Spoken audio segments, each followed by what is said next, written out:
India UPI को पूरी दुनिया में किस तरह से फैला रहा है। ये एक जमीन पर बैठी हुई औरत है जो सब्जी बेच रही है और स्टिल यूपीआई कोड दिखा रही है। पाकिस्तान और चाइना के बीच एक एक्सपोर्ट होने जा रहे हैं जिसको डंकी एक्सपोर्ट का नाम दिया जा रहा है। क्या बोला तूने? वैसे तो बड़ी शर्म की बात है, लेकिन खबर ये है कि 2,16,000 के करीब जो गधे हैं पाकिस्तान जो है चाइना को एक्सपोर्ट कर रहा है। स्वीडन के राष्ट्रपति आए थे भारत में, तो उनको एक मार्केट में लेके गए और वहां पर उन्होंने कुछ चीज ऐसे ट्रांजैक्शन करने के लिए एक छोटा सा एक मतलब सब्जी मंडी का ये था।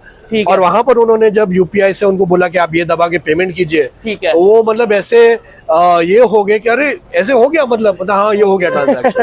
उनको कहते हैं जी इंडिया को ये कर देगा। इंडिया हमसे 100 साल आगे है, बहुत आगे। इंडिया का मुकाबला नहीं कर सकते। ये तो जो पाकिस्तानी होंगे सब वो होता है कि यार हम पाकिस्तानी हम बहुत अच्छे हैं। पाकिस्तान इंडिया पाकिस्तान का मुकाबला है ही नहीं। यूपीआई करते हैं सारी की सारी खरीदारी, वो कहते हैं हम तो पैसा रखते ही नहीं है पास। वो सियाने हो गए ना, वो सियाने हो गए। वो कहते हैं कि हमें अब पाकिस्तान को हराने के लिए या पाकिस्तान के लिए जंग करने के लिए हमें जरूरत नहीं है। वो टेक्सटाइल में हमसे आगे चले गए हैं। अदा करूंगा अगर पार्लियामेंट से भी कुछ गधे ले जाएं तो। मेरे को पूछता रही इधर, अगर वो बिक रहे हम वक्ती गधे बन जाते। इस हुकूमत के आगे तो गधे ही हैं।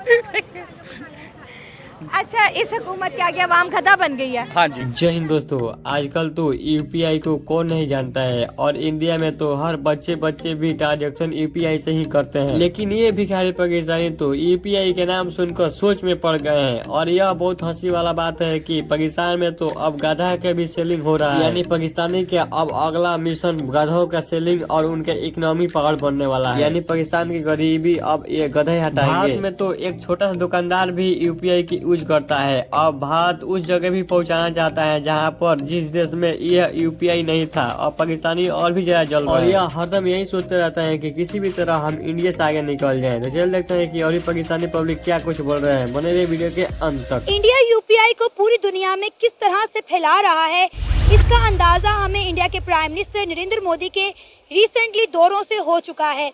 यूपीआई ऑलरेडी 12 से 15 ममालिक के अंदर यूज किया जा रहा था, लेकिन अब इंडिया के प्राइम मिनिस्टर नरेंद्र मोदी ने यूपीआई को अफ्रीका और इसके गिरदो नवाह के ममालिक को भी गिफ्ट कर दिया है। अब अफ्रीका और इसके इर्द गिर्द के ममालिक भी यूपीआई का इस्तेमाल करेंगे और यूपीआई को किस तरह से इस्तेमाल किया जाता है इसको बताने के लिए वहाँ पर यूपीआई के सेंटर खोले जा रहे हैं और यूपीआई के एड्स चलाए जा रहे हैं। लेकिन पाकिस्तान आज भी कैश में ही फंसा हुआ है। इंडिया अरबी में बोले ना। नंबर वाहिद। ठीक हो गया। पाकिस्तान में 2023 में अगर गधों की पॉपुलेशन का सर्वे किया गया, देखिए दुनिया में सर्वे होते हैं, एजुकेशन के सर्वे होते हैं, लीडर के सर्वे होते हैं। हमारे मुल्क में सच में सर्वे हुआ कि इस मुल्क के अंदर एक्चुअली गधे कितने हैं, तो पता कितने आए? 5.6 मिलियन गधे हैं। और जब से चाइना के साथ कॉन्ट्रैक्ट हमारा हुआ है गधे बेचने का, पाकिस्तान में अब गधे नहीं मिल रहे। लोगों ने गधों के रेट इतने हाई कर दिए। कहाँ से मिलेंगे? कहाँ से? आपके पार्लियामेंट से ही बहुत सारे मिल जाएंगे। क्योंकि जितने गधे उधर बैठे हुए हैं ना, जिन्होंने मुल्क को चलाना था, वो गधे, बल्कि अच्छा हर चीज की कैटेगरी होती है। A copy, B copy, C copy. ये नॉर्मल गधे ना खरीदे चाइना वाले। मैं कहता हूँ इम्पोर्टेड जो बड़े हैवी गधे हैं ना, वो पार्लियामेंट से मिलेंगे। अच्छा। और अगर उससे भी हैवी चाहिए तो प्रेसिडेंट हाउस चले जाएं। अच्छा। उधर से भी मिल जाएंगे। ठीक है। इनको वो गधे बहुत अच्छे लगेंगे। वो गधे ये ले जाएं। और जो अकल वाले इंसान हैं, हम उनको पार्लियामेंट में बिठा देंगे। ठीक हो गया। ये गधे हम पे मुसल्लत हो गए हैं और इन गधों से हमारी जान छुड़वा दें तो मैं तो चाइना का शुक्रिया अदा करूंगा अगर पार्लियामेंट से भी कुछ गधे ले जाएं तो। जबरदस्त हो गया। अच्छा, अगर दूसरी तरफ इंडिया और पाकिस्तान की बात है, जैसे आपने कहा कि अभी ब्रिक्स समिट हुआ, मोदी साहब ने वहां पर जो है यूपीआई को ब्रिक्स के जो मेंबर्स हैं उनके साथ इंट्रोड्यूस करवाया कि ये स्विफ्ट मेथड जो है आप यूज करें। आप देखिए कि इंडिया की डिजिटलाइजेशन, इंडिया की जो बैंकिंग है वो इतनी स्ट्रॉन्ग हो गया है कि ब्रिक्स तक जा पहुंची है। तो वो मुल्क आप देखिए अपने विजन में कितना ज्यादा क्लियर है, कितना ज्यादा स्मार्ट है। यूपीआई पूरी दुनिया में इस वक्त राज करता दिखाई दे। 20 से ज्यादा कंट्रीज में यूपीआई चल रहा है, बाकी कंट्रीज डिमांड कर रही है। ब्रिक्स में भी मोदी साहब ने लॉन्च करवा दिया। बिल्कुल जी, वो दुनिया में अपने आप को मनवाना चाह रहे हैं। वो चाह रहे हैं कि हमें पता चले कि हम क्या कर रहे हैं। ठीक है। इसके शहर में अगर मोबाइल गुमा हुआ है, हमारा मोबाइल गुम गया। जैसे यूज भी करते थे लेन देन के लिए। अभी इधर सर्च करो, हमारा नाम लाएगा तुमको। नहीं, यहाँ पर कोई कस्टमर आता है उसके साथ ऐसे हमारा सबका है। कैश ही चलता है या फिर है हमारे पास। अच्छा ये है, एक मिनट, ये है लेकिन इंटरनेट नहीं है, सॉरी, लेकिन खुल नहीं सकती, सॉरी, इसकी वजह से नहीं लगा सकते। इंटरनेट है ही नहीं और खुल नहीं सकती। इसको एक्सपोर्ट खुला है अभी, ये नेट से। एक्सपोर्ट दिया है तो खुली है। अच्छा मेरी दो बातें और मैं जाऊँ फिर, ठीक है। अगर यूपीआई की बात करें तो वो, और इसके अलावा इटली में इसके में अलावा हुआ है। और एक दो कंट्रीज हैं, हाँ, सिंगापुर की अगर आई बात, थिंक काफी यूरोपियन कंट्रीज अडॉप्ट करेंगे इस चीज को अभी, जैसे वो देखेंगे कि इसके क्या फायदे हैं उनके खुद की इकोनॉमी के लिए। जैसे अभी मैं आपको बता रहा था कि स्वीडन के राष्ट्रपति आए थे भारत में, तो उनको एक मार्केट में लेके गए और वहां पर उन्होंने कुछ चीज ऐसे सिर्फ ट्रांजैक्शन करने के लिए एक छोटा सा एक मतलब सब्जी मंडी का ये था। ठीक है। और वहां पर उन्होंने जब यूपीआई से उनको बोला कि आप ये दबा के पेमेंट कीजिए, ठीक है। तो वो मतलब ऐसे ये हो गए कि अरे ऐसे हो गया, मतलब हाँ ये हो गया ट्रांजैक्शन सिर्फ क्यूआर कोड स्कैन और करके। पूरी दुनिया में किस तरीके से ये प्रमोट हो रहा है, हमें भी सीखने की जरूरत है। अब एक और चीज इस मार्केट में जो आपको दिखाने वाली है कि यहाँ पे हमें मोस्टली जो प्रोडक्ट्स हैं वो मेड इन इंडिया या मेड इन पाकिस्तान, मेरे जो एक देखने में नजर आ रहा है वो ज्यादातर हमें बिल्कुल। प्रोडक्ट्स यहाँ की मिलेंगी। इंडियन, पाकिस्तानी और बांग्लादेशी ही प्रोडक्ट्स यहाँ पर ज्यादातर बिकते हैं। ठीक है।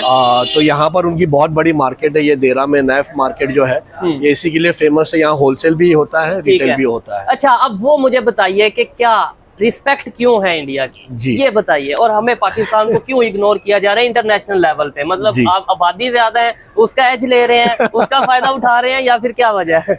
नहीं तो जैसे ग्रोवर साहब के इंटरव्यूज भी बहुत ज़्यादा चल रहे होते हैं, आपने उनको देखा होगा। बेसिकली है क्या, उन्होंने इस मोड को इजी बनाया है। हमारा ये मोड यहाँ पे, इसके अंदर हम लोग गवर्नमेंट एज ए गवर्नमेंट उसको ईज नहीं करे। फॉर एग्जांपल एक लोकल वेंडर है, अब उसके ऊपर मैं उसको पेमेंट करता हूँ, सबसे पहले पेमेंट रजिस्टर्ड होगी या इमीडिएटली गवर्नमेंट के पास उसका रिकॉर्ड चला गया है, गवर्नमेंट उस रिकॉर्ड के लिए उसको टैक्स के तौर पे यूज़ करी है और वो इमीडिएट टैक्स भी दे रहा है। अब उसके बाद इसी तरह ये मोड बेसिकली यहाँ पे डिफरेंट है। फिर जो उसको पेमेंट रिसीव हो रही है वो हो रही है एट द डे एंड, उसको इमीडिएट ट्रांसफ़र नहीं हो रहा। अब उसके बैंक में शाम को वो पेमेंट ट्रांसफ़र होगी और वो उसको वेरी नेक्स्ट डे यूज़ कर सकता है। इंडिया की पॉलिसी इस तरह की थी कि एट द इंस्टेंट जैसे ही आपको यूपीआई ट्रांसफ़र होता है इमीडिएटली आपके मर्चेंट अकाउंट में पैसे ट्रांसफ़र हो जाते हैं। तो ये मोड बेसिकली पाकिस्तान में इसलिए एक्सेप्टेबल नहीं हो पा रहा क्योंकि गवर्नमेंट इसको ईज़ नहीं करी। अभी रिसेंटली जैज़ कैश ने और इजी पैसा के ऐप्स ने इन्होंने बेसिकली बारकोड को सपोर्ट किया है, लेकिन हमारी मसला ये है कि हमारी बेसिक एजुकेशन के अंदर ये चीज़ें सपोर्टिव नहीं हैं, हमारे ट्रस्ट लेवल उस तरह के नहीं हैं। हमारे for example mode of payments, अभी अब मैं यहाँ पेमेंट करता हूँ फॉर एग्जांपल, अगर मैं ऑनलाइन पेमेंट ट्रांसफर करूँ क्योंकि बैंकिंग चैनल इतना स्ट्रॉन्ग नहीं है, वो पैसे ट्रांसफर नहीं हो रहे, मुझे वेंडर भी बिठाएगा, मैं भी यहाँ पे वेट कर रहा हूँ एज ए कस्टमर, वो कह रहा है सर पैसे ट्रांसफर नहीं हुए। मैं कह रहा हूँ यार मेरे एंड से चले गए हैं। अब ये एक बैकलिश क्रिएट हो गया, मैं नेक्स्ट टाइम कहूँगा यार मुझे आधा घंटा वेट करना पड़ रहा है, पैसे उसको ट्रांसफर नहीं हुए, उसके अकाउंट में नहीं आए, तो इससे बेटर है यार मैं एटीएम यूज़ करूँ, कैश पे करूँ, इमीडिएटली चला जाऊँ। कितना ज्यादा स्मार्ट है यूपीआई, पूरी दुनिया में इस वक्त राज करता दिखाई दे। 20 से ज्यादा कंट्रीज में यूपीआई चल रहा है, बाकी कंट्रीज डिमांड कर रही है। ब्रिक्स में भी मोदी साहब ने लॉन्च करवा दिया। बिल्कुल जी, वो दुनिया में अपने आप को मनवाना चाह रहे हैं। वो चाह रहे हैं कि हमें पता चले कि हम क्या कर रहे हैं। ठीक है। वो चीज़ ला रहे हैं जो दुनिया की ज़रूरत है। ठीक है। वो कह रहे हैं कि चलो जी हम, अब देखें चाइना आईफोन बनाता था, अब बहुत सारी मार्केट शिफ्ट होगी इंडिया में। क्या चीप लेबर मिल गई, जो है उनको सारी फैक्ट्रियाँ लगाने का मौका मिल गया जी। उन्होंने कहा चाइना से इतने महंगे बनते हैं तो हम इंडिया से बनवा लेते हैं। ठीक हो गया। ये देखिए ये लेवल है। अगर यूपीआई की बात करें तो यूपीआई बहुत सारी कंट्रियों के अंदर चलती है जी बिल्कुल। और जब वो जाते हैं ना कहीं पे तो वो अपने ब्रांड्स बताने वाले होते हैं कि ये हमारे पास है। हाँ। तो इसको यूज करें। हाँ। हम फिर गधे ही बेचेंगे। हाँ। जब हम जाएंगे हमारे पास कुछ है ही नहीं तो फिर हमने ये कहना गधे खरीद लो। और इंडिया जब जाते हैं उनको डॉलर्स लेके जाने की जरूरत, भाई उनके जेब में यूपीआई है, टक UPI करके मेथड मैं देख रहा था श्रीलंका हो गई, मलेशिया हो गए, बहुत सारी ऐसी कंट्रीज हैं, सिंगापुर, गल्फ कंट्रीज की बात करें तो यूपीआई को लाइक यार मतलब क्या, मतलब गधे और यूपीआई में कोई बीच में कोई सेंटर में नजर आता है। वहाँ पे टेक्नोलॉजी है और यहाँ पे गधे को किसी की जरूरत नहीं है और ना गधों को किसी की जरूरत है। किसी की नहीं जरूरत। और ये जो तकरीबन 300 गधे बैठे हुए ना पार्लियामेंट में, वो भी ले जाओ। मैं कहता हूँ कुछ हमसे पैसे ले लो। नहीं हमें उन गधों के पैसे भी नहीं चाहिए। अच्छा। हाँ, ये जो पार्लियामेंट में गधे बैठे हुए हैं ना, उनको ले जाएं। हाँ। पैसे हम देंगे। आप फैसल भाई बड़े सख्त अल्फाज यूज कर रहे हैं। सख्त नहीं, रो रहा हूँ मैं यार। हाँ। सख्त तो होता है ना, चलो मैं अब रोने वाली कंडीशन में हूँ क्योंकि जिनसे इतने सालों में मुल्क ने ना